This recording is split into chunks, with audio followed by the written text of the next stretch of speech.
Adil Fikram Bina Umina. Pertama kami ucapkan selamat datang yang sudah meninggalkan beberapa kewajiban dibawa oleh suatu keinginan sampai ke tempat kelahiran salah seorang tokoh kita ini. Moga-moga kesulitan yang dijalani, mungkin ada udara yang bertentangan dengan kesehatan masing-masing sesuai dengan umur, akan dibalas oleh Allah Subhanahu wa taala dengan pahala yang didapatkan. Apalagi sebelum sampai ke tempat ini melewati jalan yang berliku-liku. Pertama kali mungkin ada kepala yang agak pusing juga. Kelok-kelok. Dia muntah.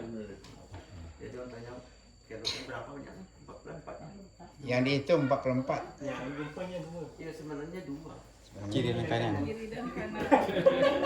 Kesuak ke kidayaan. Dia Pak itu masuk hidayah.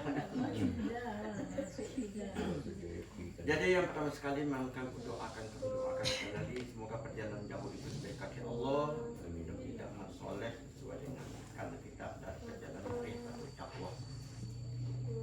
Dan kemudian kami minta maaf yang sebanyak-banyaknya kepada tamu kami apabila ada penantian kurang menyenangkan, tempat pun hanya seadanya duduk, bukan di atas kursi empuk, tapi di atas tingkat-tingkat alami seperti ini. Dan ini tidak menjadikan rasa kekecewaan dan tidak menjadikan kebosanan.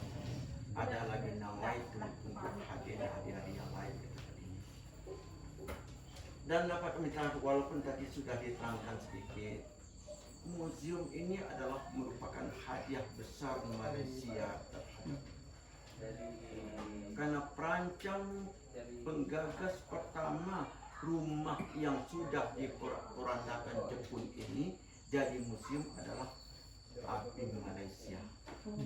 Angkatan Belia Islam Malaysia. Yang didatangi pimpin oleh Bapak Dr. Azam. Dia datang ke sini menanyakan di mana betul tapak rumah kelahiran Buya Hamka. Setelah ditahukan rumah ini tinggal kerangka karena sudah dirusak tahun 43 oleh Jepun, ayahnya dibuang ke Sukabumi. Dan akhirnya dapatlah kata mufakat dengan kedua kerajaan ada di kampung, keluarga yang ada di Jakarta, begitupun dengan kerajaan Bapak Bupati Agam waktu itu Bapak itu sampai Gubernur Sumatera Barat. Sepakatlah rumah ini diperbaiki jadi ke museum. Dimulailah pekerjaannya di bulan kelahiran Hamka. Hamka lahir bulan Februari, 17 Februari 1908. Di bulan Februari mulailah rumah ini. Alhamdulillah ada kelancaran, tidak ada arah yang melintang, walaupun cucuran dana dari ABIM dan berjalan sebaik-baiknya. Di November 2001 diresmikan pemakaiannya. Di samping dikumpulkan beberapa koleksi-koleksi yang berkenaan dengan Buya Hamka dan foto-foto bersaudaranya pun dikumpulkan dan diresmikanlah. Yang meresmikan pemakaian adalah Bapak Dr. Fadil Muhammad Fadil dari Wakil APIM Malaysia bersama dengan Gubernur Sumatera Barat. Alhamdulillah semenjak berdirinya museum ini, tamu utama adalah Malaysia. Kalau presentasikan hampir 70% tamu Malaysia. Nah ini katanya. Sehingganya apa yang terjadi musibah menimpa kita 2 tahun yang lalu dengan COVID, itu kami yang menunggu rumah ini kali ngantuk. Karena tamu utama kami tidak hadir, banyak ngantuk. Nah, tapi alhamdulillah sekarang ini sudah dapat kita ketemu lagi. Mudah-mudahan segala halang dan rintang itu akan hilang dan dapat kita bertemu lagi di tempat ini, dan mudah-mudahan pun pertemuan ini akan dilanjutkan oleh Allah nanti karena Amin. Amin ya nanti. Rabbal. Memang di rumah inilah almarhum Buya Hamka dilahirkan. Tepatnya tanggal 17 Februari 1909. Harinya malam Senin.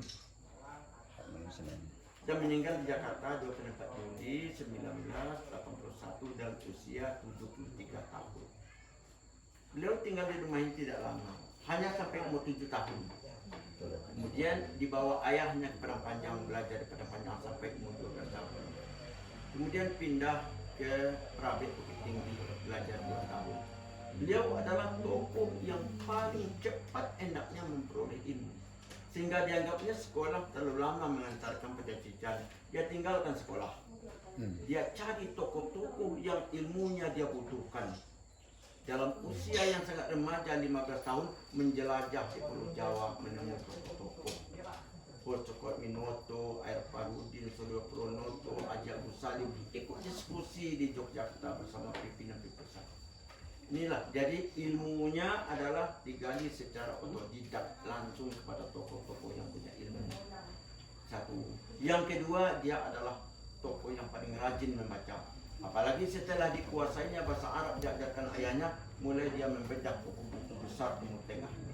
Dari hasil bacaan itulah dia melahirkan puluhan buku. Karena beliau adalah membaca buku, melahirkan buku. Membaca buku, melahirkan buku. Kejadian-kejadian apapun menjadi buku. Peristiwa yang terjadi jadi buku. Maka untuk pribadinya sendiri pun dia mengarang buku bernama Kenang-kenang Hidup. Dia tanyakan kepada orang-orang tua sebelum dia mengetahui, tapi sepanjang yang diketahui. Coba kita kalau kita baca Kenang Hidupnya, melintasi bukit ini menuju belajar ke Perang Panjang, lewat di atas bukit, menyebabkan dia pakai tongkat, bertemu dengan harimau pun ditulis. Di gigit lintah pun ditulis. Nah, di peristiwa itu ditulis seluruhnya. Ini ya pun banyak kayanya dengan buku. Ada masalah kekeluargaan yang akan diselesaikannya jadi buku juga. Berkunjung ke Mesir jadi buku, berkunjung ke Baghdad jadi buku, berkunjung ke Amerika jadi buku. Inilah. Berkunjung ke penjara. Malah tidak ada tempat yang dia berhenti menulis. Penjara pun ditempati lantaran memperankan akidahnya adalah menjadikan pikiran senang baginya. Tafsir Al-Azhari yang sangat mengharumkan namanya, siapnya dalam penjara. Sedikit yang mengatakan, kenapa siap sampai penjara? Dia orang baik.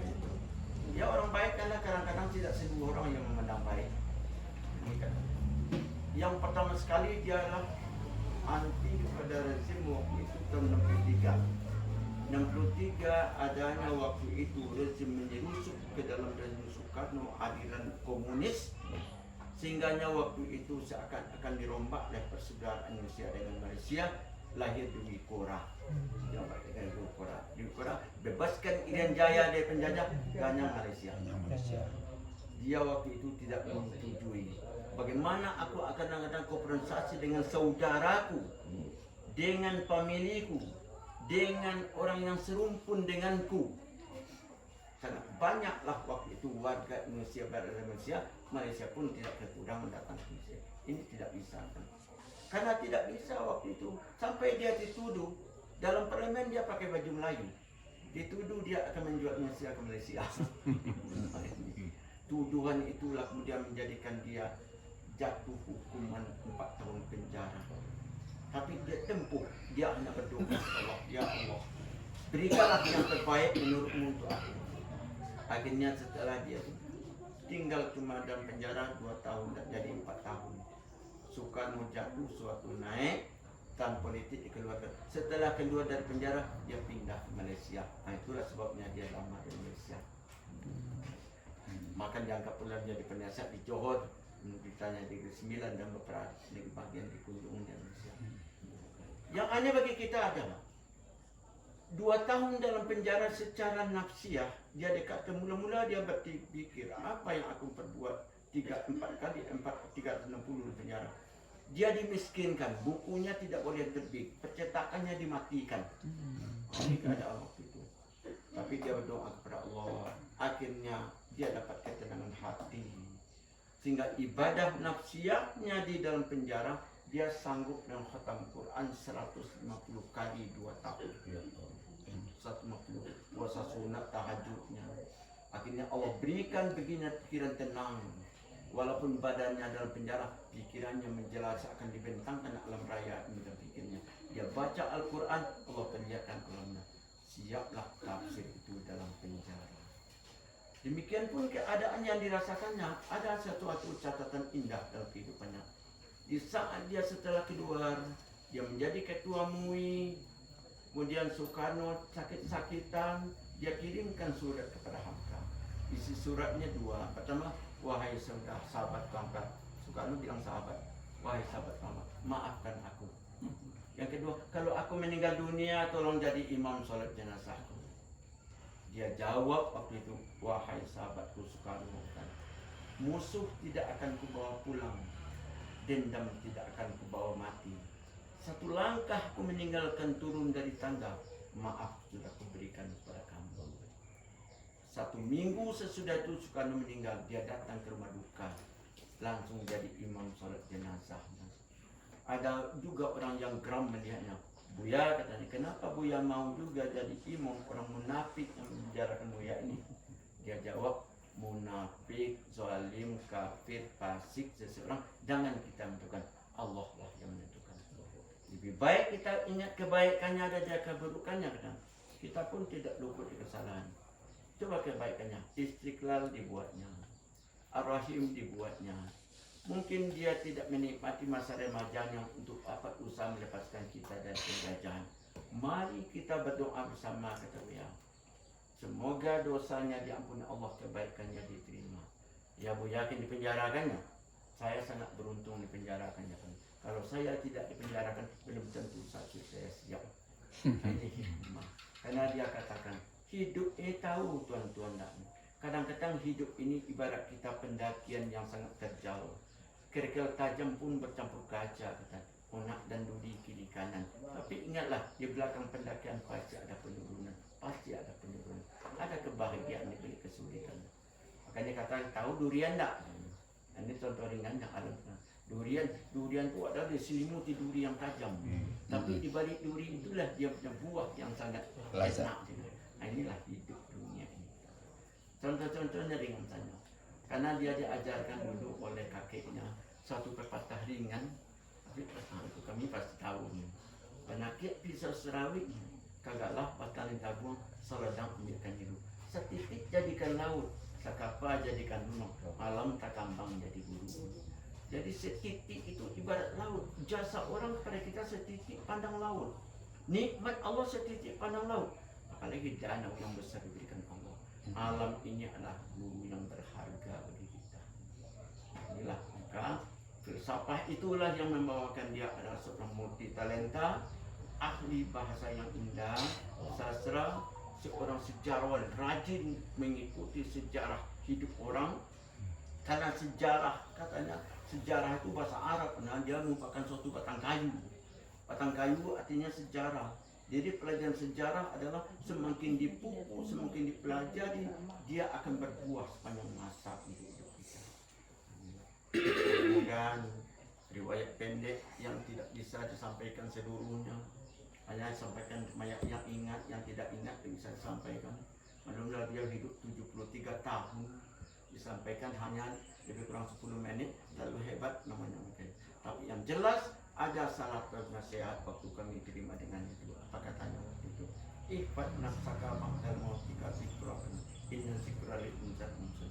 Coba engkau titipkan satu cenderamata untuk orang kamu tinggalkan selagi kamu hidup. Itu ibadah umur yang kedua. Karena apabila kita berbuat sesuai dengan kemampuan, pikiran, tenaga kita sebagai cenderamata untuk orang kita tinggalkan, itu ibadah umur yang kedua. Beliau tidak ada lagi, tapi cenderamata, pikirannya di dalam buku-bukunya yang indah. Beliau seorang tokoh yang punya dua ketajaman. Tajam ujung lidah yang mengeluarkan kata-kata yang bagus, tajam ujung penanya menggoreskan kalimat-kalimat yang berarti. Mudah-mudahan jangan hidup sekadar hidup, dan kira di Ustaz pun hidup. Jangan bekerja sekadar bekerja, kerja di sawah pun bekerja. Mati harimau meninggalkan mati gajah meninggalkan mati manusia meninggalkan nama dan jasa. Yes, sir.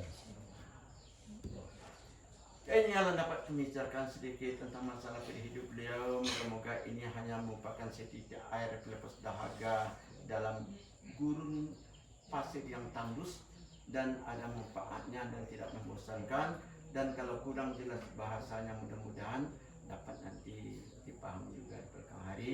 Kalau peri hidup beliau sendiri adalah maktub dalam buku-buku yang sangat banyak, dan nasihat pun demikian juga. Kami ucapkan sekali lagi minta maaf atas kekurangan dan kealpaan kami menanti tamu. Moga-moga ini ada maaf ini akan membahagiakan kita nanti. Assalamualaikum warahmatullahi wabarakatuh.